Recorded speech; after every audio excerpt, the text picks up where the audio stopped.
G'day folks, it's Parkera here, and I am pleased to be here as always for the latest New Zealand to the world. So the next 2 days it's just two videos, today being Wednesday and also Friday. So I guess if you include a press conference, which should have come out on Monday, today, because this is Monday when I'm recording this, it's going to be a Wellington Phoenix week. But basically an introduction.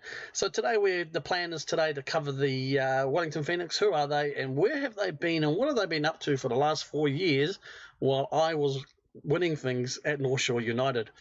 And then the plan is also on Friday then we're going to cover the squad as is. So I haven't made any transfers. I wouldn't have even continued to the next day.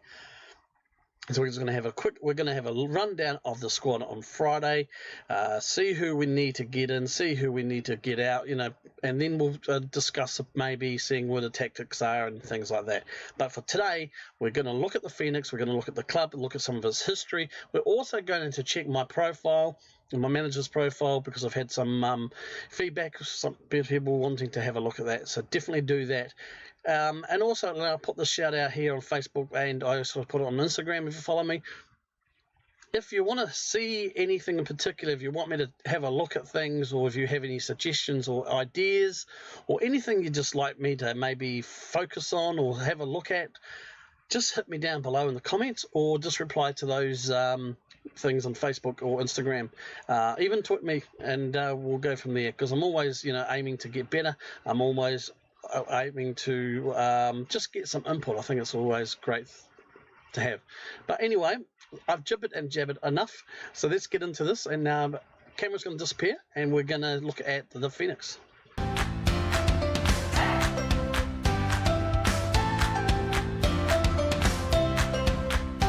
Hello folks, and welcome to Wellington Phoenix. Okay, so this is the club.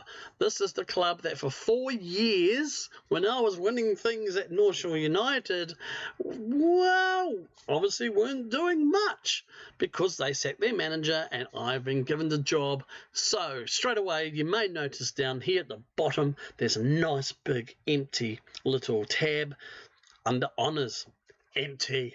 My job is to change that. But before we do that, as I mentioned, we're just going to have a look at the Phoenix. Going to try not to jibber-jabber too much. We'll have a look. We'll have a look at the rules of the Hyundai A-League, because that's one there especially that really does affect the Phoenix. And we're also going to just quickly look at the finances and some of the other things here of the structure of the club. We will not be touching the squads today, of the main squad. We will probably won't even look at the dynamics either. We will just try and keep it all that for Friday's episode. Okay, so Wellington Phoenix are. Now in this video, I'll just let you know, I will be touching a little bit on reality and also FM land, just because to give you some sort of perspective as we move forward. So in reality, the Wellington Phoenix are a New Zealand-based club with an exclusive license to participate in the Australian competition Hyundai A-League. FM World, they are listed, as you can see here, as an Australian club. That is obviously for FM to be able to use them in the competition. So that's why you will see them listed as an Australian club. How this affects us recruitment-wise will be interesting as well, and I'll have to delve into that myself offline, because I will be wanting to, especially in the youth and the reserves, bring through a lot of Kiwis, try and strengthen. So apologies in advance for any confusion it may cause that when I mention the Phoenix as a Kiwi club or New Zealand club, and you'll see that they've listed under Australia with that other flag. So anyway, let's just get into it. Wonderful picture there of Wellington Central Town. Okay, so this is pretty much just a profile, the overview screen here. So we can touch on a fair bit of stuff here, obviously. So we are in Wellington, as again shows here in Australia. We're actually New Zealand. Australian Hyundai A-League. We've got okay finances. Founded in 2007, and we have a national reputation of 2.5 stars. In terms of facilities, we will touch on that as we touch into the Westpac Stadium there. We've got, that's our new badge. Up until recently, like a season ago, this was a different badge, which I will post here. But this is the new logo and the new emblem. And I like it. I think it suits better, and I think the feedback on average when this was proposed and was changed was very positive as well. You will see here that we have our home kit, which is like basically the Bumblebee, and our away kit is a nice straight white kit there, and I mentioned no honours. We currently have no rivals as such or derbies, and a lot of that is obviously because we are in New Zealand. We're not going to worry about the squad. We're not going to touch on those here. And just quickly go to the general tab. I just want to cover here the fact of the legends, icons, and favourite personnel. As you will see, we only have one person listed as an icon, and that is Paul Eiffel. In my opinion, this man is a legend and should be put into the legends tab. So I might check and see if I can change that. And there's also some other players here that are listed as favourite personnel. I will be, and I'm going to tell you this now, actually I have used the in-game editor this because I've made some changes already to the Phoenix to reflect reality, and I will be using that if I can to change the favoured personnel by adding some other players in. For you know, Andrew Durante, for example, he's not listed on here. Now this guy's been a legend with the club. We've Manny Muscat. We've had a lot of players who've come through and been revered by the fans, and they're not listed. So expect changes to be that, and I'm hopefully will let you know when I've made those changes. Down below you'll see with the finances, the estimated value $3 million, ticket price $22 New Zealand dollars, $228 for a season ticket average price, and season ticket holders currently at just over 5,200. We'll go into the facilities now. And you will see it is listed here as the Westpac Stadium. In Football Manager land, it is listed as the Wellington Regional Stadium. So that is one of the database changes that I have done as we flicked into here. I have renamed it Westpac Stadium. You'll see the photos flick up now to prove that point. It has been always known as Westpac Stadium since it was built practically. It is also officially known by some players or people as the Cake Tin.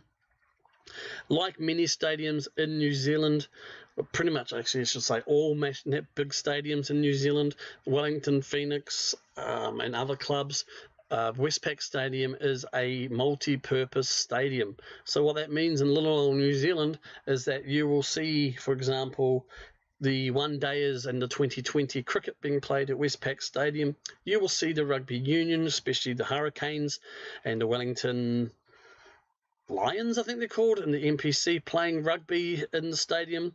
We will also have, you know, they used to have the rugby sevens up until recently, and other sporting events, bit of league. The All Blacks play there, All Whites play there. The majority of their big games are actually in Wellington. So that is that for that little bit of history lesson, if you like. We rent it from the council. We don't own it. 34,500 seat seater, very good capacity. Obviously in the A-League it doesn't really get that high at all, and then there's been a lot of hoo-ha lately as well regarding some events being moved and changed because, you know, capacities and things like that. Year built was 2000. We've got good condition, no under soil heating, doesn't need it, no roof, could need it, and it's just a grass surface. Perfect condition at the moment with adequate corporate facilities and average training facilities. Youth facilities also below average and fairly basic youth coaching. Those things we'll be looking to change, as well as the training facilities. We have a current 10-year stadium sponsorship deal until 2029. That will be with Westpac. And we'll touch on here, you'll see that we have obviously a youth stadium as Westpac, but also the training ground is listed as Newton Park. Newton Park is a local football team's. Okay, this is the picture here that you'll see.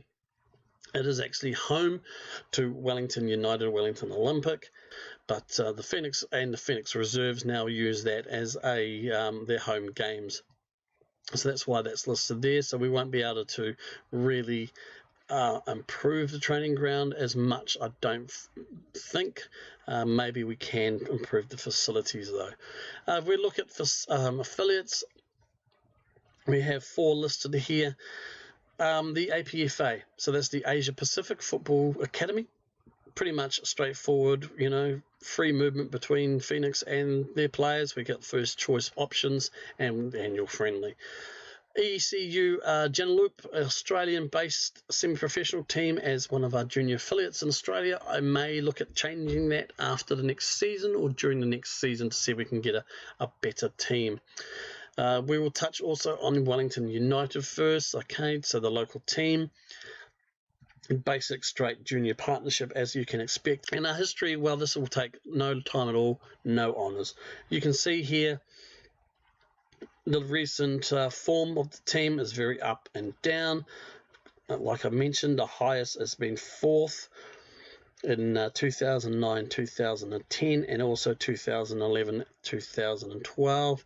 And lastly, 14, 15 seasons, the highest our positions have been. And we are averaging down here. In real life, the season just finished. We were well on track to win the wooden spoon, finishing last. But we managed to avoid that pretty much on the last game, 2 games ago, and finished 9th. But that is basically the profile of the team there. Okay, so let's have a look here at the club finances. So according to this, what did it say? Okay, yeah. So we overall balance is minus $500,000 New Zealand dollars. Wonderful, wonderful. We're making, yeah, we've made lots of loss season after season. And a lot of that is also because pretty much, and we'll cover that in the rules, I think also the payouts that you get from the A-League are pretty, in comparison to a lot of leagues around the world, shite. But there's our breakdown here, so we'll cover that. So one of the things is going to pull that in line. I haven't confirmed budgets or things yet, but it's given us obviously a preliminary one of $1 million for transfers and a wage budget of 57k, currently spending 62. So I will look into that in more detail. Okay, yep, so there is a debt there that has to be paid off. Or net debt that would have been by the board when they helped finance towards paying and buying out the club, but there's actually nothing here as such as well. Sponsors, obviously there's our kit sponsors, so stadium sponsor being Westpac, and of course the main kit, which is Huawei, and general and other additional sponsors. I don't often look at these. I know a lot of you guys do, sometimes, especially the Northman really loves his finances, and I like seeing those. But just for this episode, I'm going to try and remember to do this maybe every season. As you can see, our projections for the end of the season are supposed to get worse and worse, to 11 million listed up here. And salary cap and transfer funds and player slots and designated players, all those sort of hoo-ha rules come into the A-League. The board, yep, Rob Morrison, who's the chairman of the board. They do actually list the proper board members here. And again, there's hoo-ha, and there's a lot of rumours, a lot of rumours and things being reported in Australian press, of course, that the 3 or 2 expansion teams, because they're looking to expand the A-League, are looking to buy the licence or take over the licence from the Phoenix. The board came out, I think, early May and rubbished those, but we've heard nothing since. It's been very, very quiet. But that doesn't concern us. Well, it does concern us because hopefully it will be still around in FM18. I'm just going to have a quick look at the staff. So you can see there that the staff on face value is going to need some improvement. So apparently, yeah, lowest average in the A-League for coaching, lowest average for recruitment, and lowest average for medical, although we do have one of the best for sports science. So the Wellington Phoenix Reserves, they play in the New Zealand Premiership, like I mentioned. Okay, so we can pretty much move and groove players there, and as I mentioned, there's also Tasman there. And we also have a under 18s or youth as well, which is another good thing there. So let's look at the rules. So it's a 10-team league. The A-League doesn't have any relegation. It's a league where everyone plays each other from October to March. 27 teams games, so each team plays each other 3 times. Match rules are pretty straightforward. One goalkeeper, though, must be on the bench. A lot of you, if you've watched Loki Doki and recently, you'll see he went to Brisbane, so you would have covered a lot of the rules there. But a lot of this you can read for yourselves. Especially when it comes to squad registrations, there's all these maximum 5 foreign players, maximum of 20 over 20s, salary cap designations and things like that, which I need to get my head around. They all come into it as well. The sorting rules is goal differences, so it's pretty straightforward. Red cards. So if you look at the prize money, first place only gets $103,000. Now that, in comparison to leagues around the world, I mean, you get more. I'm sure you get more money for winning the Division 2 in England, and prize money is only from teams 1st to 8th. So if you finish 9th or 10th, you get jack. So, Qualifications, so teams, this is for the playoffs. So what happens, you have the regular season, and then at the end of the regular season, it's the playoffs to decide the grand final winners, so the overall winner, if you like. So you can kind of have, you have the regular season champions, and you can also have the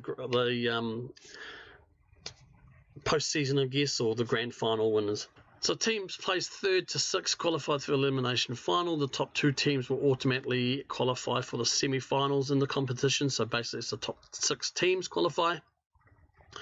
And also there's the continental qualifications there. So 2 teams qualify for the Asian Champions League group stage, and 1 team will also qualify for the second preliminary round. Okay, so the top team from the A-League regular season, winner of the A-League Grand Final, and then the league positions for the regular season. However, like I mentioned before, this is where it comes into it. Exclusions. Wellington Phoenix are ineligible. We can never ever compete in the Asian Champions League. That is because, in reality, we are a New Zealand-based team. We have an exemption from FIFA and the A-League to play in the Australian League. Phoenix, we can only really win the regular season or the grand finals or the local domestic cup. We can never compete in the Asian Champions League. So in reality, there's a lot of hoo-ha, a lot of changes about that. Hopefully one of the changes, well, that's a few changes for the expansion and possible changes moving forward for the A-League, including hopefully there was talk, or I had read talk, that the looking to change that issue there for the Phoenix. Also, one of the changes that obviously not in the game but in real life now is that from next season, the A-League will recognise international windows. Previously, when England and all you other lot in Europe and around the world have been playing international games, you've had your top division pretty much has had the week off. In Australia, that has not been the case. Australia, until recently, or the A-League has not recognised international windows, so has still played and scheduled regular season games. This definitely has affected the Phoenix a lot, because we, especially a few years ago, we had a massive bulk of our team who were all whites, played for New Zealand, so we would be without a huge portion of our team. Hopefully, going forward though, now that's been changed, it should be good. Disciplinary rules, pretty straightforward. Our transfer window is from end of July to beginning of October, and then another one January to February. So welcome to my profile. I am Parkera, a New Zealander, 44 years old in game, New Zealand Irish born. Okay, correct. Okay, I need to have a look at why I put Irish and not English. Never mind. But anyway, manager, wage of 3.5k per week as negotiated in the contract. That's less than they originally were going to give me. Apparently, I always answer the press conference calm. My door's always open for players. My past playing experience was semi-professional football, and I speak fluent English and Irish. Okay. My reputation is just shy of a 2-star reputation. I've got my Continental C license, currently studying for my Continental B.